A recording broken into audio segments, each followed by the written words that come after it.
अस्सलामुअलैकुम। So students, जैसे कि मैंने आपको पिछली वीडियो में बताया था कि इंशाल्लाह इस नेक्स्ट वीडियो में हम लोग एमएस ऑफिस को चलाना सीखेंगे। तो आज से स्टार्ट करेंगे एमएस ऑफिस, कि एमएस ऑफिस को हम किस तरीके से यूज़ कर सकते हैं। इस कोर्स में बहुत एडवांस चीज़ें आप लोग सीखोगे, तो इस चैनल के साथ आप लोग जुड़े रहिए और इंशाल्लाह इस पे मैं बहुत अच्छी-अच्छी वीडियो जो है वो अपलोड करूँगा एमएस वर्ड की। एमएस वर्ड को मैं अच्छी तरीके से यूज़ करना आपको सिखाऊँगा। तो स्टार्ट करते हैं एमएस ऑफिस को। सबसे पहले हम एमएस वर्ड को स्टार्ट करेंगे। हमारे पास जो है एक विंडो लोगो की होती है, हम इस पे क्लिक करते हैं और यहाँ पर हम लिखते हैं वर्ड, ठीक है? तो वर्ड लिखने के बाद हम यहाँ से वर्ड को ओपन भी कर सकते हैं, एक तरीका ये है। एक दूसरा तरीका होता है विंडो की और आर का बटन प्रेस कर दें। मैं आपको यहाँ पर बता देता हूँ। ओएस के कीबोर्ड के थ्रू, ये एक कीबोर्ड है जिसका नाम है ओएस के, जिसे हम कहते हैं ऑन स्क्रीन कीबोर्ड, ठीक है? इसकी एक शॉर्ट फॉर्म होती है। यहीं पर हम विंडो लोगो की पे क्लिक करके हम जब ओएस के लिखते हैं तो हमारे पास ऑन स्क्रीन कीबोर्ड आ जाता है, जिस पे हम ओपन करेंगे। तो अगर आपके कीबोर्ड में से कुछ बटन्स खराब है, कोई इशू है, तो आप इस कीबोर्ड को भी आप यूज कर सकते हैं। ओके, इसे हम ऑन स्क्रीन कीबोर्ड कहते हैं। अच्छा, देन वो रन बॉक्स आपने कैसे रन करना है, जो मैंने आपको अभी बताया था। उसके लिए आप विंडो लोगो की पे क्लिक करोगे, इसको होल्ड रख के, मतलब दबा के रख के, और आर का बटन आप प्रेस करें, ठीक है? तो ये शॉर्ट की होती है विंडो प्लस आर। प्लस का मतलब ये नहीं कि आप अलग से बटन प्रेस करें, इसका मतलब होता है कि इसको होल्ड रख के, दबा के रखें और इसके साथ ही आप आर का बटन प्रेस कर दें, तो वो विंडो प्लस आर बन जाता है। ओके, तो हमारे पास आप देख सकते हैं एक रन बॉक्स आ चुका है और इस रन बॉक्स में हम लोग लिखेंगे विन वर्ड। ओके, ये लिखने के बाद आप ओके करें। जैसे ही आप ओके करोगे, आपके पास यहाँ पर देखें बहुत सारे ऑप्शन मिलेंगे, लेकिन आपने क्लिक करना है ब्लैंक डॉक्यूमेंट पर। जब आप इस पे क्लिक करोगे तो आपके पास कुछ इस तरह का इंटरफेस आ जाएगा। इसे हम कहते हैं विन वर्ड। ओके, तो हम विन वर्ड को चलाना सीखेंगे। हमारे पास सबसे पहले इंटरफेस को समझते हैं। देखें, हमारे पास ये इंटरफेस होता है। इस एरिया को हम कहते हैं क्विक एक्सेस टूल बार, ठीक है? और यहाँ पर आपके फाइल का नाम होता है। आप जब फाइल को सेव करते हो तो यहाँ पर उसका नाम आपको शो हो जाता है। अच्छा, देन ये जो एरिया है इसे हम कहते हैं टैब्स। ओके, ये टैब्स है। 1 2 3 4 5 6 7 8, तो टोटल डिफॉल्ट 8 टैब्स होते हैं एमएस वर्ड के अंदर। और ये जो फाइल मेन्यू है, ये कोई टैब नहीं है, बल्कि ये एक मेन्यू होती है जिसके थ्रू हम फाइल को सेव करते हैं और यहीं से फाइलों को हम ओपन करते हैं, ठीक है? तो ये टैब के अंदर नहीं आएगा, इसको टैब में काउंट नहीं करना है। फिर उसके बाद नीचे हमारे पास ये एरिया है जिसे हम कहते हैं रिबन, ठीक है? ये पूरा एरिया रिबन कहलाता है। और फिर इस रिबन में अलग अलग ग्रुप्स होते हैं, जैसे क्लिपबोर्ड है, फॉन्ट का ग्रुप है, पैराग्राफ है। यहाँ पर आप देख सकते हैं लाइनें भी लगी हुई है। इन लाइनों का मतलब है कि ये एक सेपरेट, एक अलग ग्रुप है। और ये देखो, यहाँ से लेकर यहाँ तक जो है वो एक अलग ग्रुप है जिसका नाम है स्टाइल। तो इन इन सब ग्रुप्स का अलग अलग काम होता है। और अगर आपने किसी क्लिपबोर्ड में किसी जगह किसी भी ऑप्शन को यूज करना है तो हम उसे कमांड कहते हैं। ओके, जैसे क्लिपबोर्ड है तो इसमें बहुत सारे कमांड है, कट है, कॉपी है, फॉर्मेट, पेंटर है, पेस्ट है। ये सारी की सारी चीजें कमांड कहलाती है। देन हम प्रैक्टिस करते हैं। तो प्रैक्टिस के लिए जैसे आपको पता है कि हमें नीड पड़ेगी डेमो टेक्स्ट की, मतलब एक फेक डेटा की नीड पड़ेगी जिस पे हम ये सारे कमांड्स अप्लाई कर पाएंगे। अच्छा, तो एमएस वर्ड में बहुत ही एक प्रोफेशनल सॉफ्टवेयर होता है। एमएस वर्ड बहुत प्रोफेशनल सॉफ्टवेयर है। तो आपको इसमें एक फंक्शन मिलता है जिसका नाम है इक्वल। पहले इक्वल लगाएं, RAND, रैंड लिख के राउंड ब्रैकेट, ठीक है? फिर से राउंड ब्रैकेट क्लोज कर दें। इन सिंबल्स को हम राउंड ब्रैकेट्स कहते हैं, ठीक है? जैसे ही आप एंटर करोगे तो एमएस वर्ड आपको कहता है कि अगर आपने प्रैक्टिस करनी है, प्रैक्टिस सीखना है आपने एमएस वर्ड को, ठीक? तो आप डेमो टेक्स्ट लो एक फंक्शन का यूज़ करके जिस पे आप ये सारे कमांड अप्लाई कर सकते हो। तो आपको किसी और जगह से कोई टेक्स्ट कॉपी करने की ज़रूरत भी नहीं है, आपको यहाँ पर सारा टेक्स्ट मिल जाता है, ठीक है? इसीलिए हम इसको एक बहुत ही प्रोफेशनल सॉफ्टवेयर कहते हैं।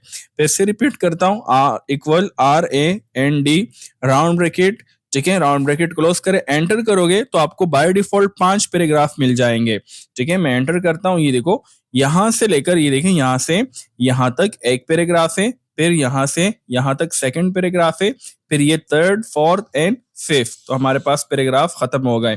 अब अगर आपको इसमें से कम पैराग्राफ चाहिए, 5 नहीं चाहिए, 5 तो एमएस वर्ड आपको डिफॉल्ट शो करता है।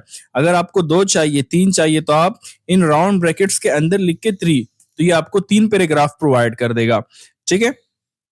देन अगर आप लिखोगे 10 तो ये आपको 10 पैराग्राफ प्रोवाइड कर देगा, ठीक है? ये देखिए ये बिल्कुल 10 पैराग्राफ है। अच्छा, अगर आपको सपोज करें 4 पैराग्राफ चाहिए या 5 पैराग्राफ चाहिए, ठीक है? और हर एक पैराग्राफ जो है वो 1 लाइन का चाहिए, तो आप यहाँ कॉमा लिखें और 1 प्रेस करें, राउंड ब्रैकेट क्लोज करें, एंटर, तो देखें 5 पैराग्राफ हैं, 1, 2, 3, 4, 5, लेकिन वो एक-एक लाइन का है। यहाँ पर ये पैराग्राफ थोड़ा-सा बड़ा है तो इसलिए ये 2 लाइनों में आ चुका है। बाकी छोटे-छोटे पैराग्राफ है तो वो एक-एक लाइन के अंदर मौजूद है, ओके? अच्छा, तो अब सबसे पहले हम सीखेंगे क्लिपबोर्ड के अंदर इस ग्रुप में जितने भी कमांड्स हैं वो देखेंगे कि ये कैसे काम करते हैं। बहुत बेसिक कमांड होते हैं इसमें क्लिपबोर्ड ग्रुप के अंदर, कोई इसमें इतना एडवांस काम नहीं होता। तो ये देखें इक्वल RAND रैंड में लिखता हूँ। मैं सबसे पहले एक 5 पैराग्राफ लेता हूँ प्रैक्टिस के लिए, बल्कि एक काम करते हैं 5 नहीं, हम एक ही पैराग्राफ ले लेते हैं, ठीक है? और यहाँ हमने राउंड ब्रैकेट ओपन नहीं किया था। अब मैं एंटर करता हूँ, एक ही पैराग्राफ है। अब सबसे पहले मैं यूज करता हूँ कॉपी को, कॉपी पैराग्राफ कमांड को यूज करते हैं। तो मैं सबसे पहले जब भी आपने किसी चीज को कॉपी करना हो तो आपको याद होना चाहिए आप उसको सेलेक्ट करें। आप एमएस वर्ड में जितने भी कमांड्स अप्लाई करोगे किसी भी चीज पर, सबसे पहले आप उसको सेलेक्ट करोगे, फिर वो कमांड आप अप्लाई करोगे। अच्छा, जैसे ही मैंने सेलेक्ट किया तो आप देख सकते हैं पहले ये कमांड डिसेबल थे, अब इनेबल हो चुके हैं। तो मैं यहाँ से कॉपी करता हूँ और कॉपी करने के बाद सपोज करें यही पैराग्राफ मुझे नीचे भी चाहिए, तो मैं कंट्रोल+V करूंगा। सॉरी, मैंने कमांड बताने थे आपको।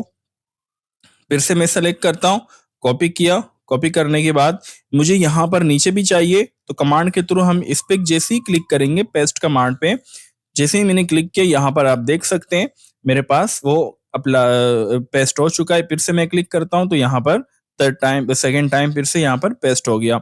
अब इस पेस्ट की एक शॉर्ट की भी है और वो शॉर्ट की है कंट्रोल+V, ठीक है?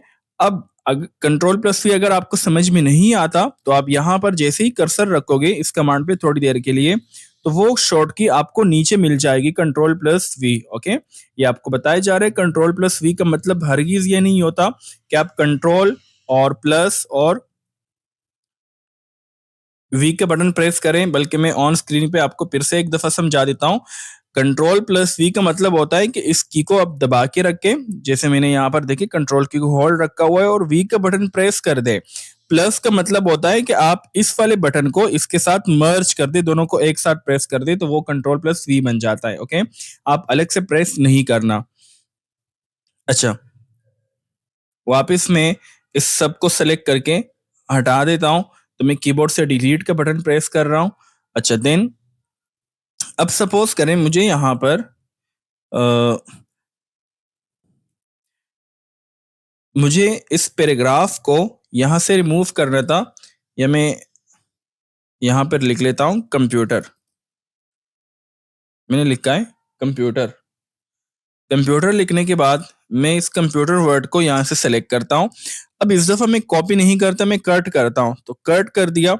कट करने के बाद अब सपोज करें वो मुझे टॉप पे नहीं चाहिए, वो मुझे चाहिए इस जगह पर, तो मैंने एंटर प्रेस किया, कर्सर नीचे आ गया। अब मैं इस पे बटन पे क्लिक करता हूँ, शॉर्ट की भी है, मैं इस दफा शॉर्ट की यूज कर लेता हूँ कंट्रोल+V।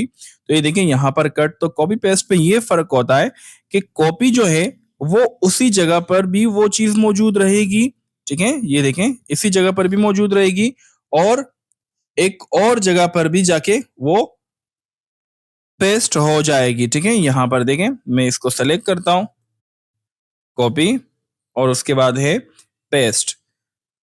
ये देखो, यहाँ पर भी है, नीचे भी पेस्ट हो गया। कट में क्या होता है, कट के केस में, कट का मतलब वो चीज वहां से हटा दो, इधर नहीं चाहिए मुझे, कहीं और चाहिए, तो आप वहां पर जाके पेस्ट कर सकते हैं, ठीक है। तो उम्मीद है आपको क्लियर हो चुका होगा।